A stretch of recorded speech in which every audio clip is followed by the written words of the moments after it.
Mistress convinced billionaire to declare pregnant wife dead after accident, but she was watching.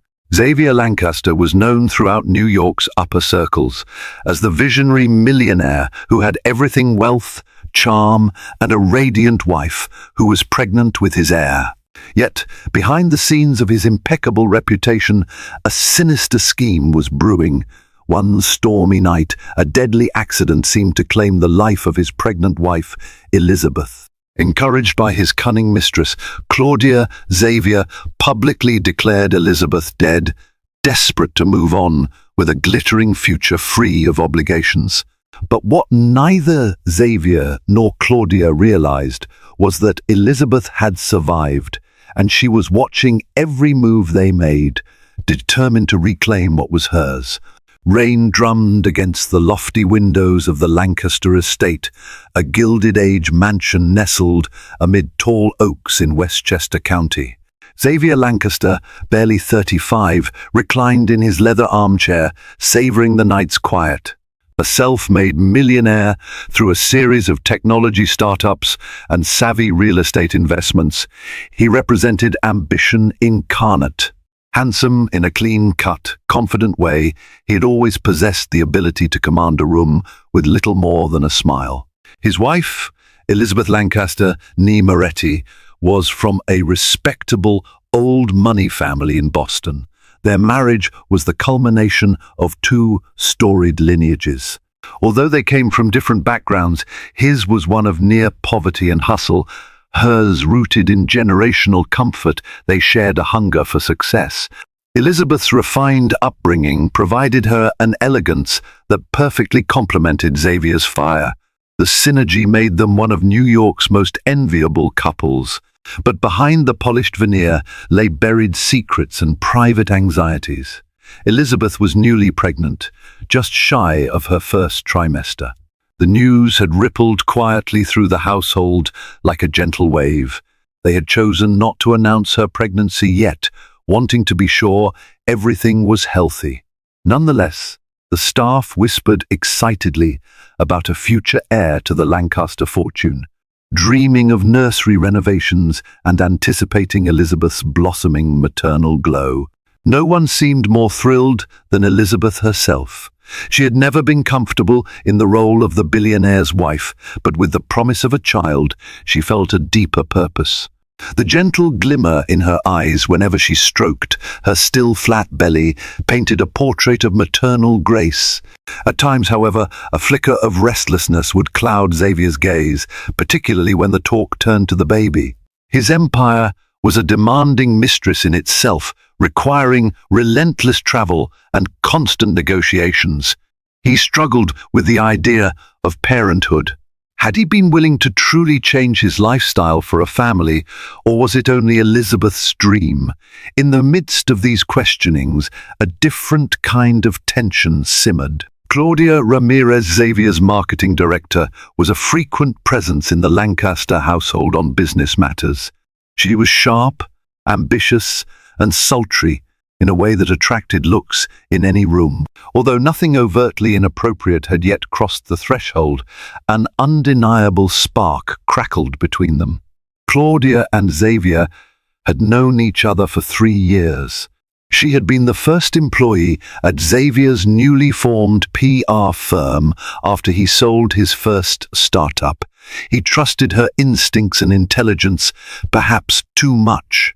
Whenever Elizabeth entered a room where they were talking, she often felt an invisible barrier, as though she were witnessing an exchange in a language she didn't speak. Still, as the Lancaster mansion glowed in the waning twilight, Elizabeth felt a surge of optimism. She believed the baby would bring Xavier and her even closer, binding their hearts and bridging unspoken distances. She could not have known how drastically her world would soon unravel, or that the greatest threat to her and her child's future would come from the very person she trusted most. The next morning, Elizabeth awoke to find Xavier gone yet again before sunrise. A quick glance at her phone confirmed an abrupt business trip had called him to Chicago. His text message was terse and apologetic, though Elizabeth sensed something else beneath his excuses for leaving. She tried not to dwell on her growing unease. Later that day, she found herself wandering through the halls, noticing small details of the house that had once felt like home. Now, everything seemed a shade darker, as though the building itself had begun to reflect her uncertainty. She paused in front of a large framed painting by an obscure European artist, Xavier's first extravagant purchase after his initial success. The swirling brushstrokes depicted a woman in a red dress, standing at the edge of a cliff, staring into a storm-tossed sea. Elizabeth had once considered it a representation of boldness. Now, it seemed a portrait of danger. A faint sound drew her toward the living room. There, she stumbled upon Claudia chatting with Mr. Holland, the estate's property manager. Claudia was reviewing some marketing materials on a sleek tablet, the type that Xavier always carried. Before they noticed Elizabeth, she caught sight of Xavier's personal logo on the screen files from his ongoing deals. Claudia had apparently received them directly from him, bypassing Elizabeth entirely. Elizabeth tried to remind herself that Xavier and Claudia worked closely, but an unsettling question nagged at her. Why did Claudia appear so comfortable in their home? The subtle shift of her posture, the casual wave in which she dismissed Mr. Holland, suggested an authority that didn't belong to a mere employee. Yet the moment Claudia noticed Elizabeth, her expression melted into polite affability. "Elizabeth, good morning," she greeted, all sweet efficiency. "I was just going over some urgent documents for Xavier. How are you feeling today?" Elizabeth managed a weary smile. "I'm all right, thank you. The nausea was worse yesterday, but it's subsiding now." Claudia's gaze flicked to Elizabeth's abdomen for a moment. "You should take care. These months can be precarious." The tone was almost genuine, but something in Claudia's eyes unsettled Elizabeth. It was as though a cat was studying a mouse, deciding whether or not to pounce. The faint tension coiling in the room finally pushed Elizabeth to excuse herself and retreat upstairs. Over the next few days, Elizabeth tried to contact Xavier, but his responses were persistently delayed. Excuses about back-to-back meetings, late-night networking events, and flights that seemed to multiply. Meanwhile, Claudia's presence at the estate seemed to grow. She supervised staff members, spoke on Xavier's behalf, and fielded calls for him. She was becoming the vital link between the mansion and Xavier's busy world outside. Late one evening, Elizabeth reached for her laptop to check her emails. Suddenly, a new message from an old friend popped up.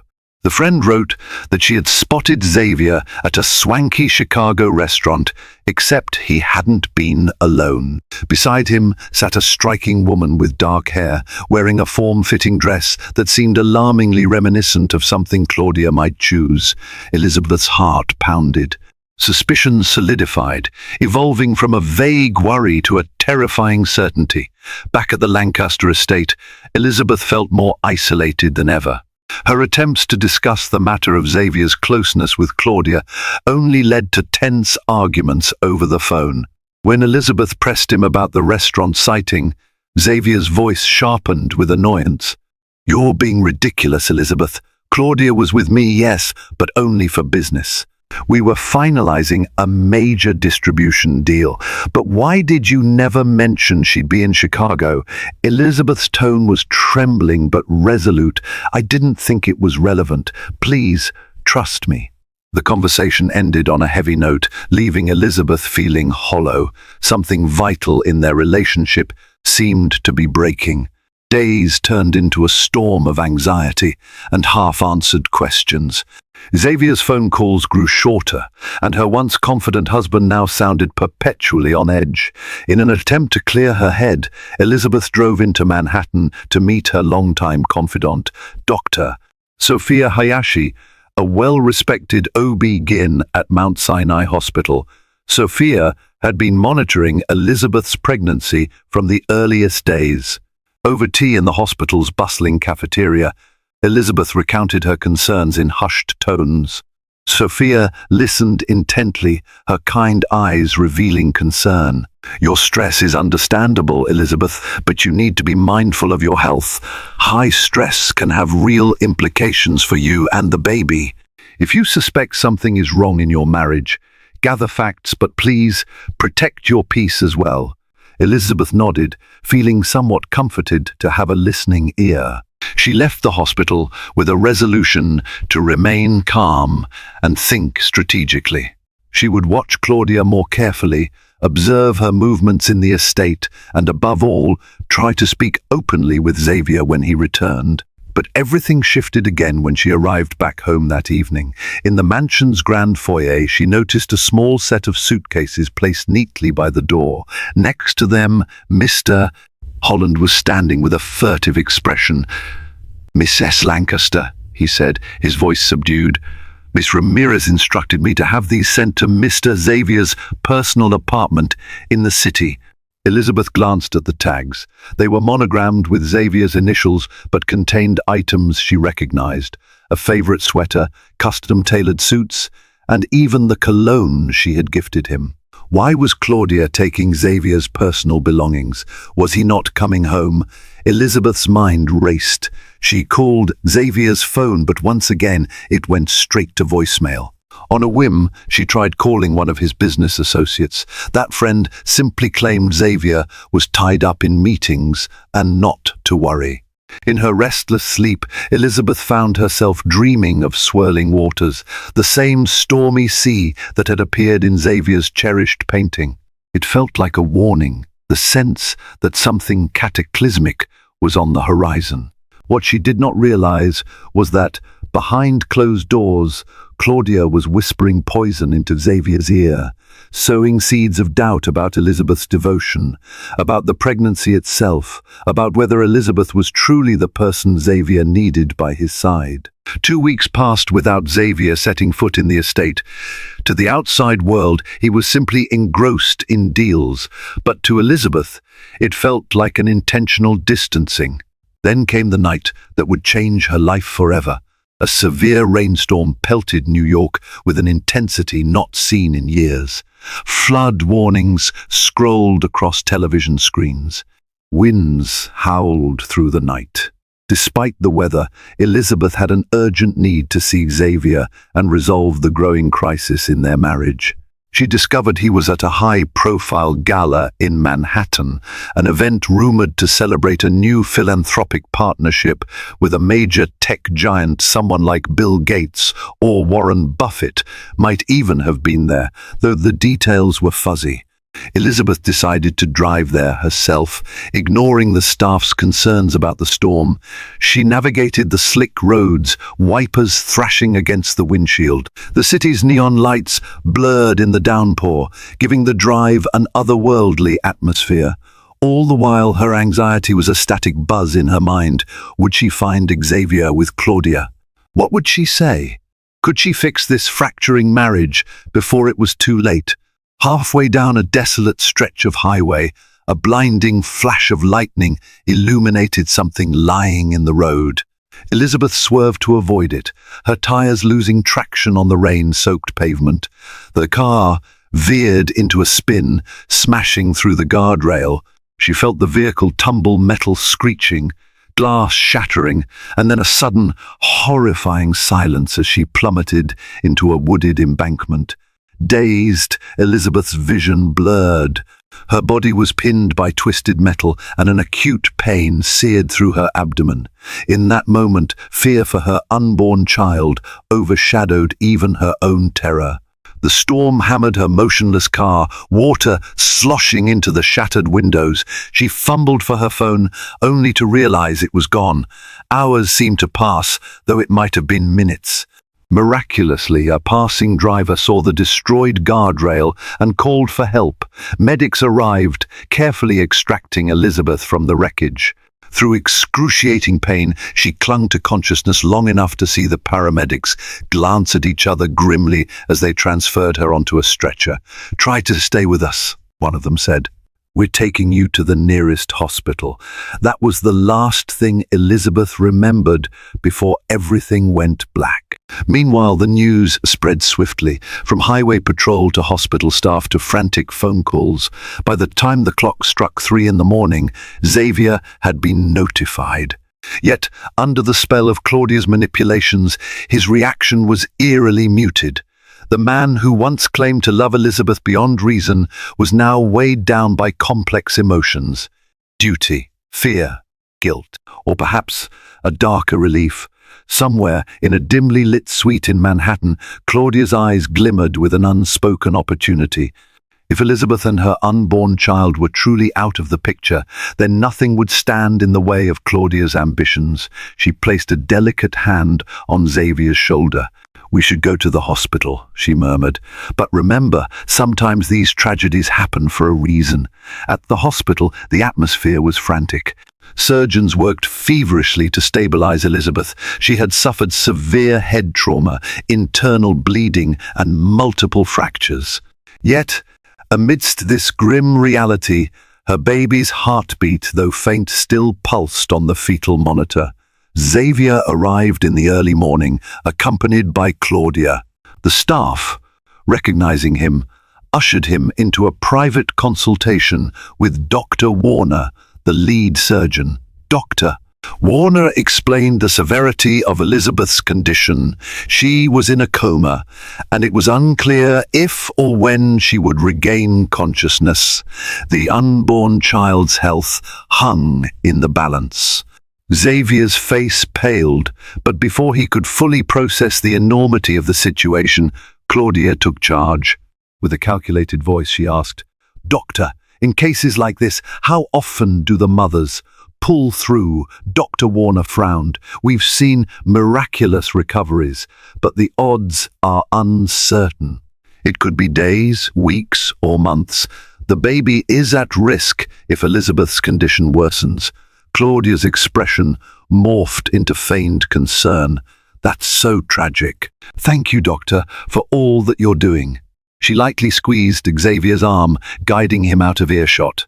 In a hospital corridor where fluorescent lights cast long shadows, Claudia's words dripped with insinuation. "This is no way for Elizabeth to live. Xavier, you've heard the doctor. She may never regain consciousness, and the baby might not survive. What if it's best to let nature take its course?" Xavier's eyes misted with conflict. "One, I can't just give up on Elizabeth or our child." Yet, as he spoke, his voice trembled with the weight of it all. "I understand," Claudia replied softly. "But think about the future. Think about your businesses, your responsibilities. If Elizabeth remains like this, you'll be tethered to hospital decisions for who knows how long. That's no life for her or for you." Days of pressure, swirling rumors, and mounting legal questions ensued.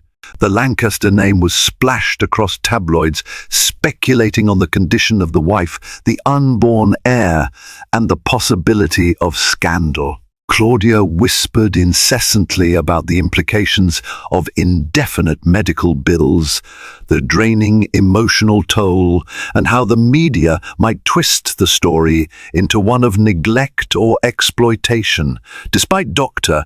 Warner's cautious optimism, Claudia pressed Xavier to consider a radical step, having Elizabeth declared legally dead if her condition showed no signs of improvement.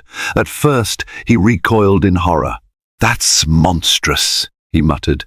But Claudia was nothing if not persuasive. She spoke of mercy, of freeing Elizabeth from a fate worse than death. She stressed how the doctors themselves didn't sound hopeful. With every conversation, she chipped away at Xavier's resolve, capitalizing on his exhaustion, guilt, and fear. In moments when rationality tried to resurface, Claudia resorted to more direct manipulations. She subtly questioned Elizabeth's loyalty, hinting that the baby might not even be Xavier's, stoking the embers of paranoia. The corporate deals also hung precariously in the balance, threatened by the swirl of scandal. For every shred of decency left in Xavier's heart, Claudia had a counter-argument. Within a week, Xavier found himself in a room with a private attorney, discussing the unimaginable. He hadn't fully accepted what he was about to do, but Claudia's gentle yet relentless presence prodded him onward. He was no longer certain if it was his decision or hers. And so he signed papers that would forever change his life, the beginning of the process to declare his comatose wife legally deceased. Unbeknownst to everyone, Elizabeth woke, if only for brief intervals. Semi-conscious, drifting in and out of a haze, she sometimes overheard snatches of conversation, nurses bustling in the corridors, the faint beep of machines. Once, she heard a voice that sounded painfully like Xavier's, discussing the funeral arrangements with a note of finality in his tone. Yet, when she tried to open her eyes or move her lips, her body betrayed her with paralysis. In one of those fleeting moments, a nurse named Karen, who had recognized Elizabeth from social media photos, leaned over her bed. Concern etched on her face, Karen muttered. "They're saying you're dead, sweetie. That can't be right." The nurse gently stroked Elizabeth's hair, as if urging her to fight. Elizabeth's heartbeat escalated, though she could barely move a muscle. Her mind reeled in confusion. Why would Xavier declare her dead when she was still alive, lying here in a hospital bed? She wanted to cry out, to protest, but the only sign of her awareness was a tear rolling down her cheek. A few days later, the hospital staff was informed that Elizabeth's life support would be withdrawn upon final legal clearance. Under the directive of her widower, her care was gradually scaled back. Medications were reduced, and certain non-essential machines were switched off. Dr. Warner had his reservations, but faced with an onslaught of legal papers and with Xavier's wealth and influence overshadowing the situation, he reluctantly complied. But Nurse Karen refused to stand by and do nothing. She reached out to Elizabeth's distant cousin, Mark Moretti, who worked as a small-town attorney in Massachusetts. Mark had heard about the accident, but was under the impression that Elizabeth had already passed. Upon receiving Karen's phone call, his outrage was immediate. He drove to New York in a fury, determined to see Elizabeth for himself. When Mark arrived, however, he discovered Elizabeth had been inexplicably transferred to a private hospice facility, a place typically used for patients with terminal prognoses. Everyone kept repeating the same line: "Elizabeth Lancaster is legally deceased." It was as though an official stamp had been pressed on her life, and no one dared question it. With dogged persistence, Mark demanded answers. He invoked his familial connection and threatened legal action if he was denied access. Eventually, under pressure, the hospice administration relented. Accompanied by an administrator, Mark stepped into a serene pastel-colored room. There on a bed, hooked to minimal life support, lay Elizabeth. Her chest rose and fell faintly. Mark's eyes welled with tears as he saw the tubes and monitors that confirmed she was, in fact, still alive. Yet the staff behaved as though they were merely waiting for her last breath. If not for the determined nurse's tip-off, Elizabeth would have likely slipped away in silent tragedy, never to awaken. In those quiet hours, with the wind rustling outside the window, Elizabeth dreamed. She dreamed of betrayals, whispered conversations, and the vow she had made to protect her child. Though trapped in a limbo of half-consciousness, her spirit, like a candle flame, refused to go out. Across town, life had carried on for Xavier and Claudia, though it was far from tranquil. Officially, Xavier presented himself as a grieving widower, stoic in the face of reporters seeking a statement on Elizabeth's supposed death. Claudia, ever the calculated strategist, organized a private memorial ceremony, a quiet affair, just enough to quell public curiosity, but not so grand as to invite deeper scrutiny. This memorial took place in a discreet chapel, where a small circle of acquaintances, business associates, and loyal staff attended out of obligation or sympathy. No casket was displayed, only a large gilded photo of Elizabeth. During the brief eulogy, Xavier's voice betrayed an edge of guilt, though he masked it as sorrow. Claudia stood by him, her eyes moist enough to appear suitably mournful. Privately, however, Claudia revelled in her newfound position. Freed from the moral weight of having Elizabeth physically present, she moved openly into Xavier's penthouse. She redecorated the living space in her own style, sleek white furniture, modern art, and minimalistic lines, replacing any trace of Elizabeth's influence. She took on the role of hostess at Xavier's dinner parties, forging alliances with power brokers who might bolster Xavier's next round of ventures, but trouble brewed beneath the surface. For one thing, Xavier was not the puppet Claudia hoped he would be. Yes, he'd been manipulated into declaring Elizabeth dead, but the enormity of that act gnawed at him. Late at night, he paced the penthouse halls, haunted by memories. Sometimes he pictured Elizabeth's smile, the way she touched her abdomen in anticipation of their child. The guilt assaulted him with a force that no brandy or sleeping pill could subdue. Claudia sensed his turmoil and tried various tactics to distract or placate him. She whispered seductive promises about their future, painting visions of exotic vacations and philanthropic galas that would cement their status as the city's power couple. She attempted to drown out Xavier's regrets with work, encouraging him to immerse himself in new ventures. But the vacuum left by Elizabeth's absence was profound, and no matter how Claudia tried, she couldn't fully fill it. The press, meanwhile, offered an unexpected challenge. Rumors swirled that Elizabeth's accident seemed suspiciously timed. Blogs and tabloids reported that Elizabeth's remains were never publicly confirmed. Anonymous online forums buzzed with conspiracy theories. A single photograph leaked of Elizabeth's battered car at the crash site, fueling speculation that her condition might have been survivable. While most mainstream media outlets dismissed these rumors as mere tabloid fodder, the seeds of doubt were planted. Claudia and Xavier's public appearances grew more tense. Paparazzi hounded them with questions about why no body was ever seen, where the official death certificate was filed, and why immediate family members hadn't issued public statements of mourning. Claudia's meticulously crafted plans were beginning to show cracks. Desperate to protect their narrative, Claudia doubled down on controlling the message. She leaned on her PR background, feeding journalists selective quotes and offering them exclusives on upcoming business deals in exchange for burying suspicion. But no matter how many stories she fed to the press, a nagging thought remained. If even one person found Elizabeth alive, everything would unravel. And that person, unknown to them, was already working behind the scenes to reveal the truth. In the quiet hospice room, Mark Moretti kept vigil by Elizabeth's bedside. He hired a private nurse, Jane Thornton, who was known for her expertise in neurological recoveries. Together, they orchestrated a plan to provide Elizabeth with the physical therapy and medical attention she had been denied. Slowly, signs of progress emerged. Elizabeth began moving her fingers. Then her eyes flickered open for seconds at a time. Nurse Jane's face glowed with optimism. "There's a real chance she'll come out of this," she told Mark. "But she needs the best care possible, uninterrupted."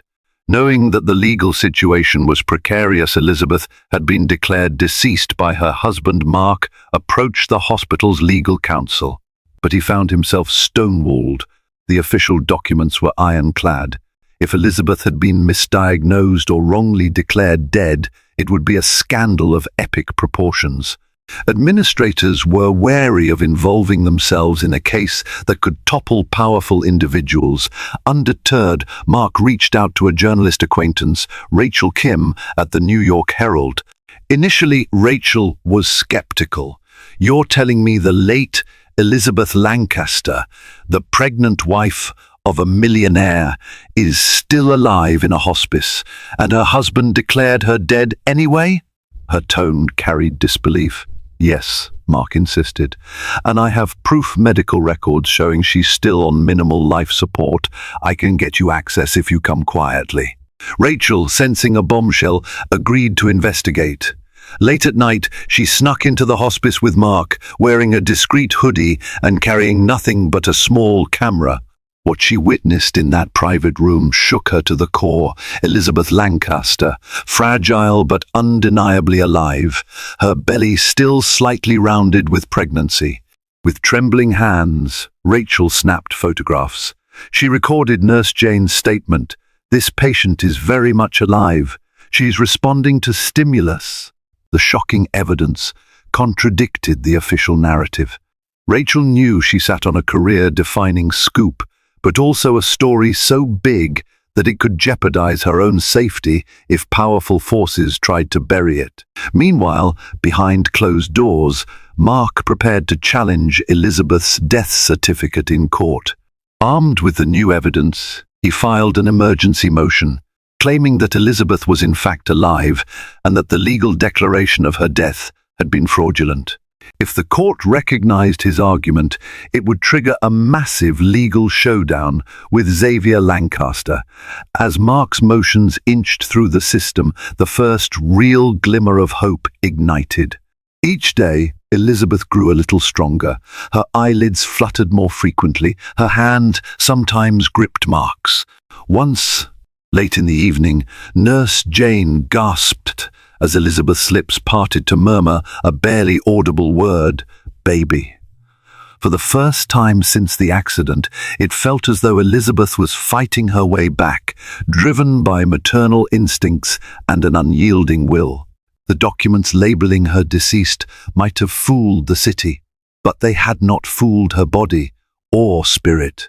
A mother's love, after all, can be a powerful force capable of transcending even the darkest betrayals. While Elizabeth waged her silent battle for survival, Xavier's world began to crumble.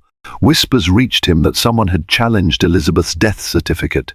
He tried to brush it off as a sick hoax, possibly orchestrated by unscrupulous lawyers looking for a payout.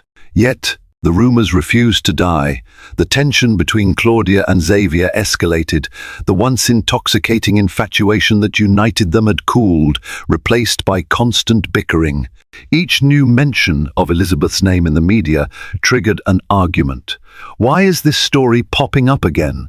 Claudia snapped one morning, hurling a tabloid onto the kitchen table. The headline blared, "Is Elizabeth Lancaster really dead?" Xavier massaged his temples. The guilt he had managed to bury was resurfacing with a vengeance. "Maybe we made a mistake," he muttered, staring at the headline. "If there's any chance she's alive—" Claudia interrupted, eyes wild with fear. "Don't even think about it. We followed the legal and medical advice. You heard the doctors say her chances were slim. We were told it was hopeless." Her voice quivered, betraying her desperation to maintain control. In the corridors of power, certain business associates began to distance themselves from Xavier. They feared the scandal might tarnish their own reputations. Deals that were once sealed without question suddenly fell through, and investors pulled out. The Lancaster name, once associated with visionary success, now carried a pungent whiff of controversy. Adding to the maelstrom, Mark Moretti's legal challenge gained traction. A judge agreed to an expedited hearing to investigate potential fraud or misrepresentation in the matter of Elizabeth Lancaster's presumed death. Subpoenas were issued for hospital records, witness testimonies, and financial documents. The hearing date loomed like a dark cloud over Xavier's schedule. Behind the scenes, Rachel Kim quietly prepared her expose for the New York Herald. She double-checked every fact, interviewed additional hospital staff, and reached out to Mark for updates on Elizabeth's condition. If published, her article would be a grenade tossed into the heart of high society. Rumors hinted that she even had photographic evidence. Xavier hired a team of high-priced attorneys to try to block publication, but time was running short. The final blow to Claudia's veneer of confidence came when she received a text message from a blocked number that simply read, "I have proof you coerced him. Meet me at the old docks if you want to keep it quiet." Her heart pounded as she read and re-read the message. Who could have sent it? Did someone have recordings of her persuading Xavier to declare Elizabeth dead? Panicking, Claudia confronted Xavier. "We have to find out who's behind this. They're blackmailing us." Xavier, exhausted by the mounting chaos, snapped back, "There is no us. You dragged me into this. If Elizabeth is alive, I'll do everything I can to fix this, no matter the cost." His words stung Claudia like a lash, and for the first time, her composure shattered. She realized Xavier was slipping out of her grasp. With the hearing just days away, both the mistress and the so-called widower were forced to reckon with the possibility that Elizabeth was not only alive, but might reclaim her name, her fortune, and even her child, exposing their darkest secrets in the process. The day dawned grey and cold, a bleak sky hanging low over the city. In the private hospice room, Elizabeth's fingers curled around Mark's hand. The sound of raindrops tapping on the windows was almost comforting, a rhythmic backdrop to her shallow breathing. Nurse Jane hovered nearby, adjusting the fourth lines and checking monitors. Then something miraculous happened. Elizabeth's eyes opened and held steady, no longer the fleeting flickers of previous days. She tried to speak, her voice dry and hoarse. Mark leaned in. "Elizabeth, can you hear me?" A pained whisper emerged. "Xavier, baby." Tears welled in Mark's eyes. "You're safe," he reassured her. "I'm here. We're taking care of you. Don't try to rush anything." Despite her weakened state, Elizabeth's gaze sharpened with an urgency Mark recognized. She clutched at his sleeve, her lips trembling as she forced out her next words. "He declared me dead. Why?" Mark gently explained what had happened, avoiding the most distressing details. He told her about Claudia's influence, about the legal battle, and about how the courts were now forced to re-examine the case. Elizabeth's face contorted with a mixture of shock and heartbreak. "Why would he do that?" she finally asked, tears slipping down her cheeks. Words failed Mark. He could only hug her gently. Nurse Jane stepped forward to remind them that Elizabeth needed to rest, but Elizabeth insisted on more answers. Her baby, was it still alive? Was she still pregnant? Nurse Jane gave a comforting smile. "Your baby has been a fighter, just like you.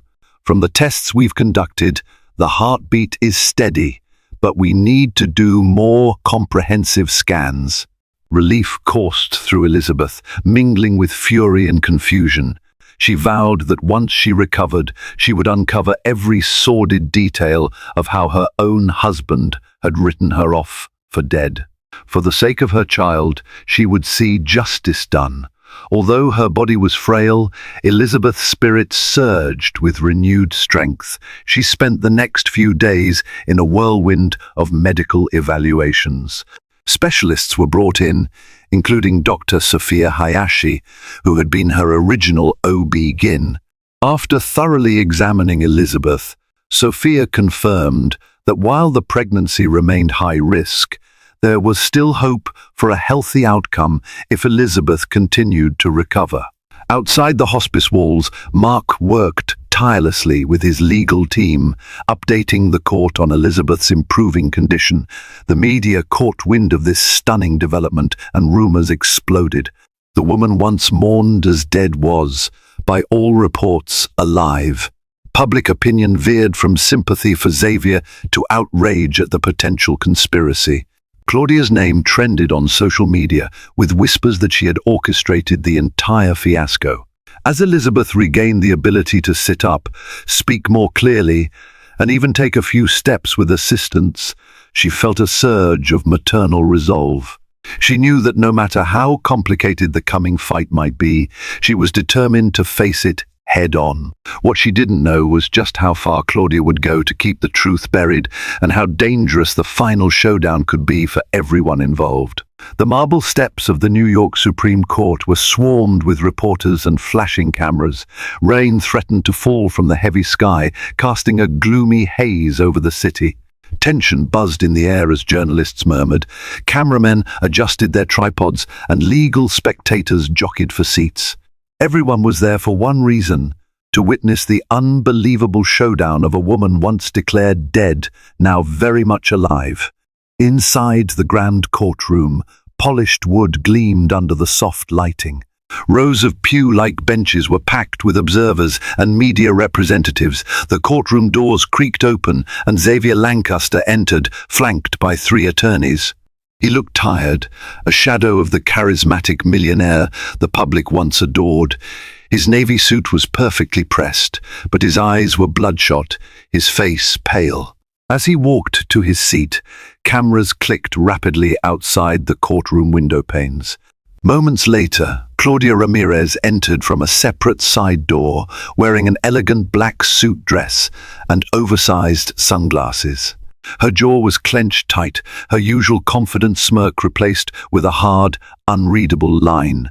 Whispers spread as her name was murmured in disgust. She avoided eye contact with everyone and slid silently into her chair behind her legal team.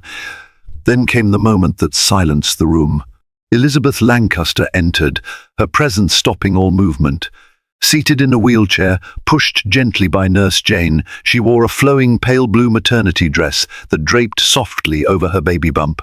Though her body still bore the fragility of recovery bruises, faintly visible on her arms, a thinness around her cheeks, her expression was calm and defiant.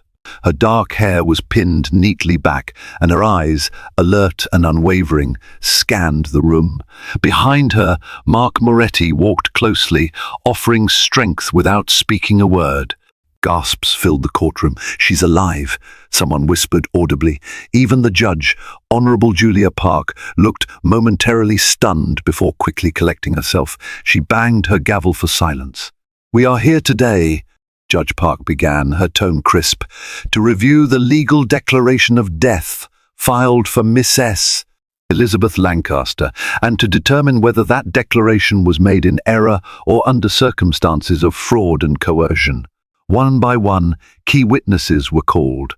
Nurse Karen gave a powerful testimony about Elizabeth's vital signs after the accident and her repeated protests when life support was quietly scaled back. Dr. Warner, the attending physician, admitted uncomfortably that while the prognosis was grim, Elizabeth was never officially brain dead. Then came the recorded audio played aloud by Mark Moretti with permission from the court. Claudia's voice echoed in the courtroom, cold and calculating. "If you want to move on with your life, let them pull the plug. Consider her dead and be done with it." The silence that followed was deafening. Xavier was called to the stand next. He looked visibly shaken. I thought I was doing the right thing," he stammered. "I believed the doctors." Claudia said there was no hope. "I didn't know, but you made no attempt to wait. You didn't consult her family. You didn't allow time." "Why?" Mark's voice was sharp. Xavier looked down, his voice barely audible. "Because I was tired, and I let someone else convince me what was easiest was what was right. Then Claudia was called to testify." She removed her sunglasses slowly, revealing tired, bloodshot eyes. Her voice was tight, defensive. "I did not force Xavier to do anything. I merely supported his decision based on what doctors advised." "You were also living in his penthouse 3 days after the accident. How do you explain that?" Mark asked, cool and steady. Claudia's eyes flared. "We were grieving confused. It wasn't what it looked like." Mark presented emails, timestamps and text messages, ones that painted a far different picture. Claudia had not only encouraged Xavier to declare Elizabeth dead, she had actively worked behind the scenes to expedite the process. The judge leaned forward. "Miss Ramirez, you will refrain from further comments. This court has reason to believe you may have manipulated a vulnerable man into making a life-altering, possibly criminal decision." When the gavel finally struck at the end of the session, Judge Park's voice echoed across the courtroom. "It is the ruling of this court that the declaration of death for Elizabeth Lancaster is null and void. Furthermore, I am ordering an immediate investigation into the actions taken by Claudia Ramirez and any participating parties. Outside the courthouse, reporters rushed to capture Elizabeth's first steps back into the world. She paused briefly, looking out at the sea of cameras. Her voice was soft but steady as she said, "I was silenced, nearly erased. But I'm here now, and I intend to protect myself and my child." Xavier watched her from afar, emotion raw on his face. Claudia stood frozen, knowing the empire she tried to steal had just slipped through her fingers, exposed, dismantled, and burned under the spotlight of truth. During the recess, Elizabeth sat in a private waiting room, her nerves frayed. She glanced at her reflection in a large mirror, scarcely recognizing the bruised, frail woman staring back. Yet, behind the physical wear and tear, a fierce determination shone in her eyes. Mark sat beside her, hand on her shoulder. "No matter what happens next, you've already won the most important battle. You're alive. Your baby is alive." She smiled faintly, eyes welling with tears. Though she had dreaded confronting Xavier, she knew it was necessary. At her request, he entered the room alone, his face drawn with remorse. His gaze fell on her belly, as though finally acknowledging the life growing there. "Elizabeth," he began, voice trembling. I'm sorry. I never should have listened to Claudia. But the doctors said..." She cut him off. "Don't you dare place all the blame on the doctors. You declared me dead, Xavier. You turned your back on me." Anger and pain collided in her voice. She placed a protective hand over her abdomen. "You nearly cost our child its life." Tears welled in Xavier's eyes. "I was weak, confused. That's no excuse, I know. But I swear, if I'd known there was even a glimmer of hope, I never would have." He trailed off, unable to finish. A long silence passed, thick with regret and unspoken accusations. Elizabeth finally broke it. "I'm going to focus on my recovery and on our child. If there's any chance of forgiveness, Xavier, you'll have to earn it by proving you can put our child's well-being first." Xavier nodded, tears sliding down his cheeks. In that moment, the weight of his betrayal pressed down on him more heavily than ever. When the court reconvened, Judge Park wasted little time delivering her decision. The declaration of Elizabeth Lancaster's death was overturned, effective immediately. The judge found that the documents were filed under extremely questionable circumstances, influenced by Claudia's manipulations and Xavier's neglect of due diligence. A separate inquiry was recommended to investigate any criminal wrongdoing, including conspiracy to commit fraud and potential endangerment of Elizabeth's welfare. Claudia's expression froze in shock. Her attorneys whispered frantically as the judge's words sealed her fate. She faced the very real possibility of charges that could lead to prison time.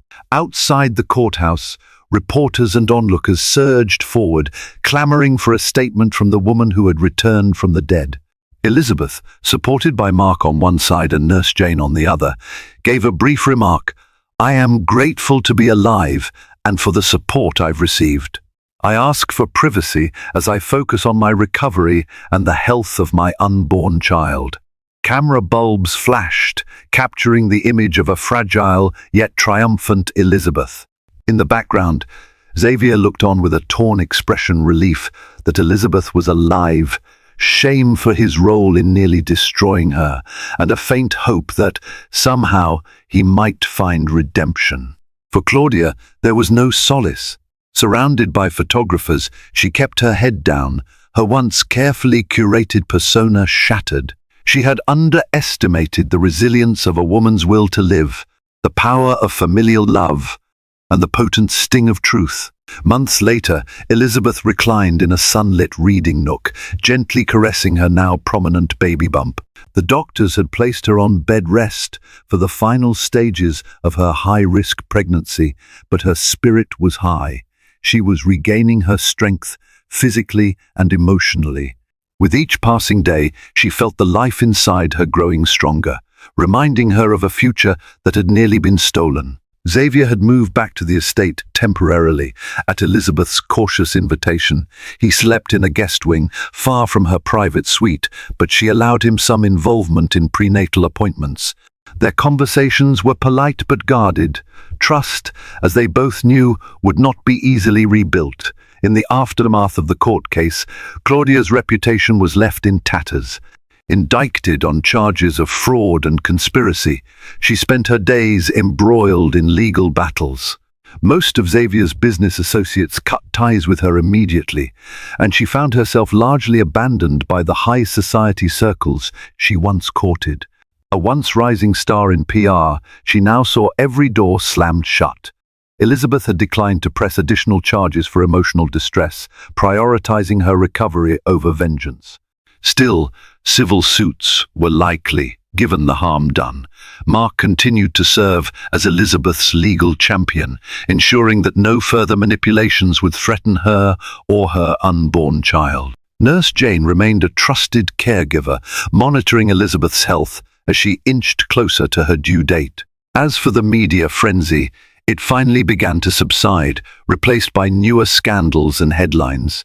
Rachel Kim's expose in the New York Herald had garnered awards for investigative journalism, shining a spotlight on medical malpractice and the ease with which legal documents could be manipulated by those with power and money. The article also praised the unwavering determination of Elizabeth and her supporters.